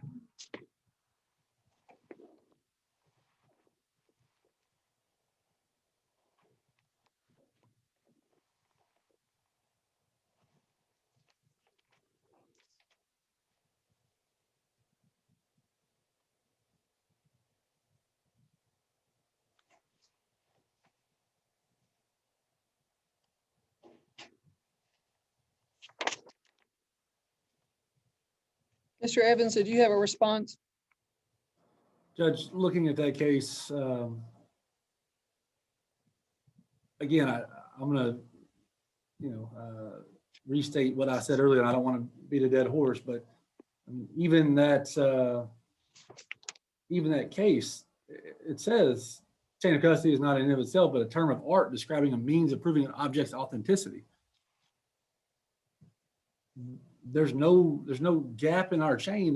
There's nothing to go, and the gap goes to weight anyway. So again, I'm not following the logic. I don't disagree that blood is subject to a higher standard of authenticity under 901 because it is not a gun or a whatever that's readily describable. But here in this case, we have a report that doesn't show any issues, that's been second checked by a person, and they have all the seals and double checks in place as they go through. It is not that the Commonwealth. I do want to point out that I think Mr. Stopper was incorrect in part of what he said. He said the Commonwealth's burden is to prove that it had not been altered in any way. That's not true. It says, if the court, effectively, if the court finds there is persuasive evidence that the reasonable probability is that the evidence has not been altered in any material respect, then it is not necessary to establish that perfect chain of custody. I mean, the cases that even Mr. Thomas case, it cites things where people didn't store it. It actually talks about it being unstored for some time or misplaced or insecurely kept. And even those will not be a barrier to admissibility. It's just, it would go towards weight. There's a gap. I can't follow the logic that it is inadmissible because the report doesn't just say it's in the locker or the refrigerator. I don't follow the logic how to get there when it's in their custody, no notes about it not following the normal course. And I don't know if that's the standard, Mr. Shopper, to answer your question about Western Lab or not. But I know that it was in their custody and there's been no issues, and Mr. Smith testified thoroughly about all those procedures and checkpoints. So, Judge, that's the end of any response. Thank you. And Mr. Stopper, I do want to ask a question in your motion, page 2, paragraph 6. It may be a typo. Your paragraph says in the third line, or that they were actually removed for testing on April 9, 2019. That would be a typo, Your Honor. That should be okay. April 3rd. All right. Right. And that just to clarify, again, the reason. Just one second, Mr. Stopper. Mr. Smith, would you be kind enough to stop your screen sharing for yes, this moment? Thank you, sir. Yes, Mr. Stopper. I was just going to say, just to clarify, the reason that it even notes until placed in cold storage on April 5th is that on our other chain of custodies that we received from KSP Labs, it notes that evidence destruction is a cold storage versus anything else. So that is my fault for assuming that Western Labs' evidence destruction was the same as what we deal with out of the other offices. Okay. But that is the only point in time where the chain of custody even references it being placed into storage of any kind. Counsel, is there anything else to come before the court on this particular motion today? No, Your No, Honor. Your Honor, I don't believe there is. May Mr. Smith be excused? Yes, Judge. Yes, Your Honor. Mr. Smith, thank you very much. It's been very interesting. I didn't necessarily mean to go down a road that perhaps wasn't part of the motion, but it's been very helpful to me to try to understand the procedure. Your Honor. So, thank you very much. You have a good day. Thank you. Thank you. You too. I hope you continue to improve. Thank you very much, Your Honor. Thank you. Okay, gentlemen. And Miss Gebhardt. And I've called you Miss Gebhardt forever, and I heard Mr. Stopper to say Gebhardt. So excuse me if I've been saying your name wrong, and I'll probably say it wrong again if I've been wrong all along. You're actually correct. He is not. I'm going by I'm sorry. I was told by one of the other attorneys in our offices that it was Gebhardt. Sorry, I apologize, Mrs. Gebhardt. That is okay. Try spelling it to people on the telephone. It's not easy. Okay, let's go to the other motions before the court. And I will say that there is a motion here from May 20 of 2019 for discovery and inspection of evidence. those motions are normally sustained orally in court. I noticed that I did not sign that order in light of anything that's happened today in terms of testimony that a signed order was needed. Is council asking for there to be a signed order at this point, and what period of time would be needed if so? Your Honor, we are not asking for it. It is our office's policy to file those motions Right. because the Kentucky Rules for Criminal Procedure 7.24 requires that the request be in writing. And we've had situations in the past where when we send it by email or by mail, we then end up with county attorneys that are less than honest with, oh, well, I never got it, so I'm not providing it. So we file it with the court so that there is a stamped, it was requested on this day at this time copy that exists. And are you satisfied that the Henderson County Attorney has complied with this motion? To my knowledge, he has. Judge, I would Mr. like to know, Evans, I what would would like to know your one thing. Number 4 of Mr. Stopper's motion talks about alleged eyewitnesses. I know that there's one listed in the citation, Mr. Stopper. Mhm. The email that I got from the same gentleman that probably produced that to you says that there were 2 witnesses. I believe they may be family members. One is a student in Northern Kentucky. I've got a phone number, and the other one was going to have she was going to have the other one contact us. The Elizabeth Daughtry is the one in the citation, but Taya Scott is the other one. And again, I'll try to get more information. I'll get you what I can. I think Okay. it says you want addresses and phone numbers. I've got Yep. one phone number. Don't have address for either, but I'll try to track that down before trial. Okay. Okay, thank you. Other than that, I believe you have everything. We have open file discovery, so you have everything I've got.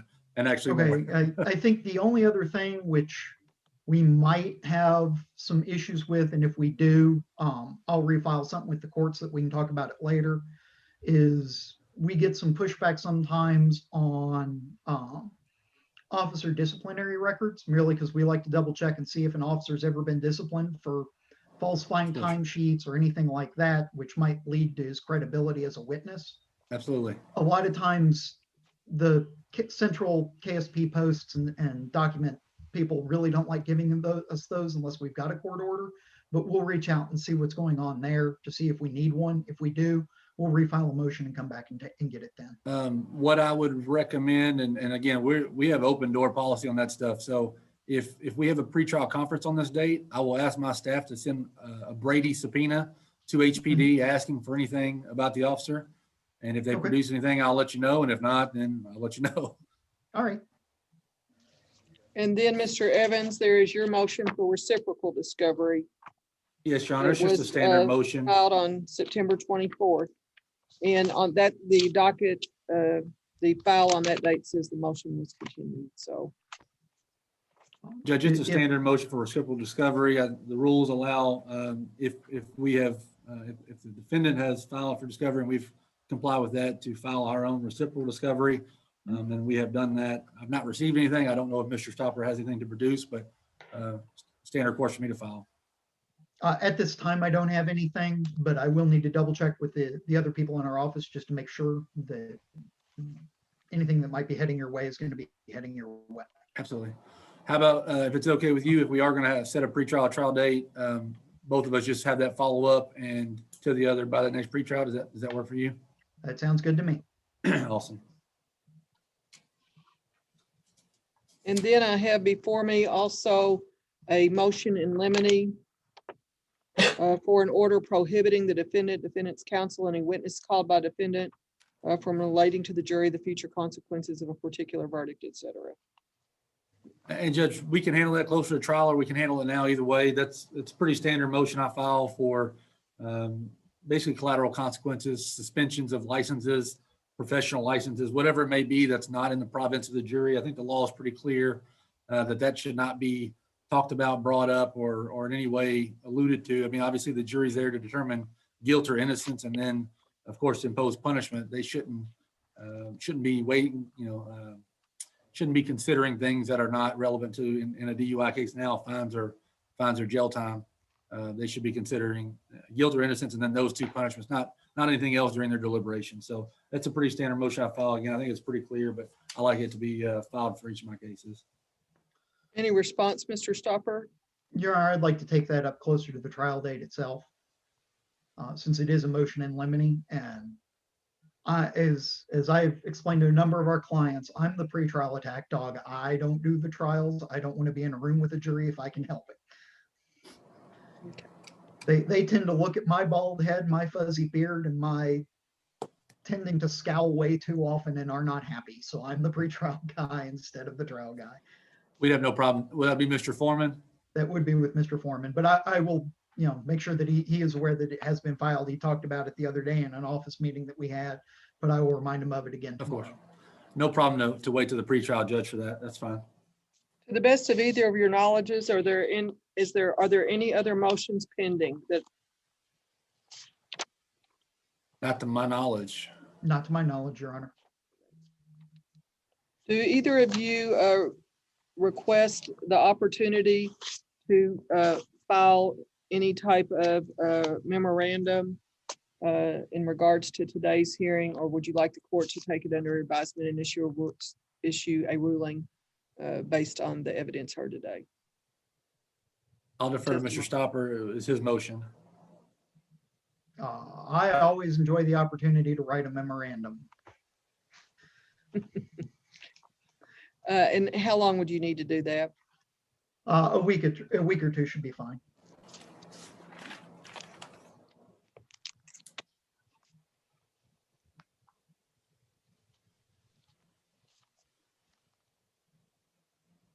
Just one moment, please.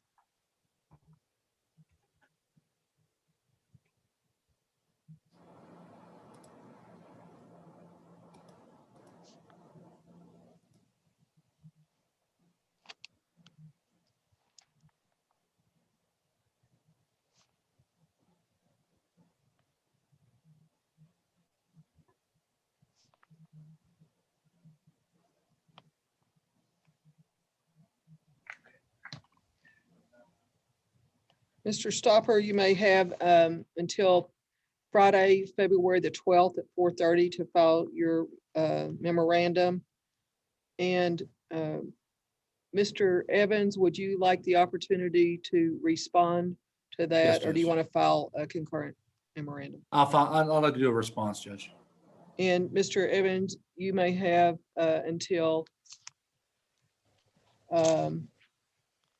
Monday, March the 1st at noon to respond.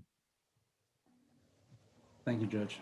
And the only thing that I would like to ask Mr. Evans, and I'm sure this isn't going to be a problem because you're one of the far more easier to work with county attorneys, but if something happens where you're not going to make it by that March 1st date, can you let me know? Of course. Because I'm in a situation in another county where I filed a memorandum. They had 2 weeks after my filing to file theirs, didn't file one until the day of the next pretrial conference, and then went, oh, our staff person that was working on it left the office, so we didn't get it done until today. I was like, well, if you told me that, Of course. we could have agreed, ordered, moved this pretrial conference. We could have done things about it instead of me telling the client, hey, we don't have anything, let's push forward. Of course.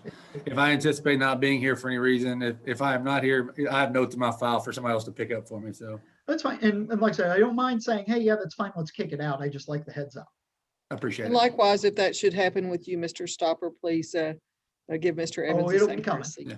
Okay. It'll be coming. It's one of 3 I've got to write over the next 2 weeks. I'm churning these out. This is how I spend my weekends.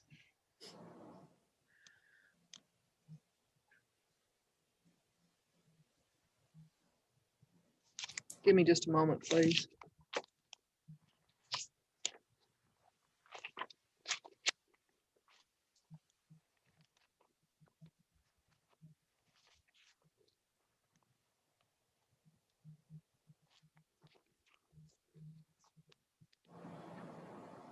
Give me just a moment to look at something.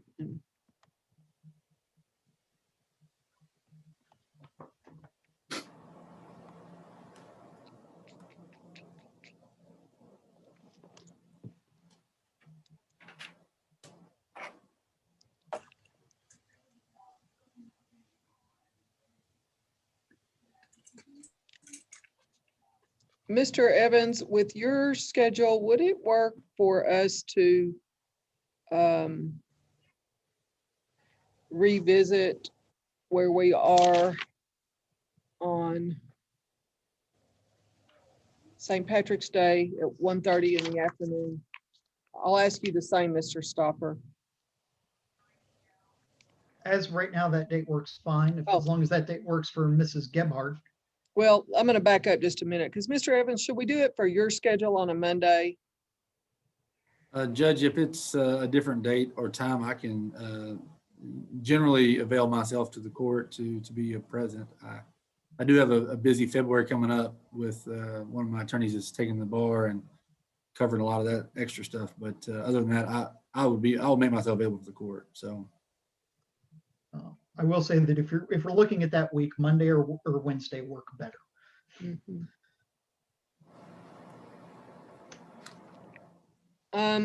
Let's just look for scheduling conference on Wednesday, March 17th at 1:30.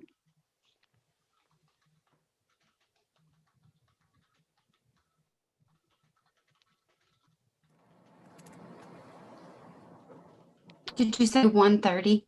Yes, Central Time. Okay. That hearing will be held remotely using the same instructions y'all have used to get here.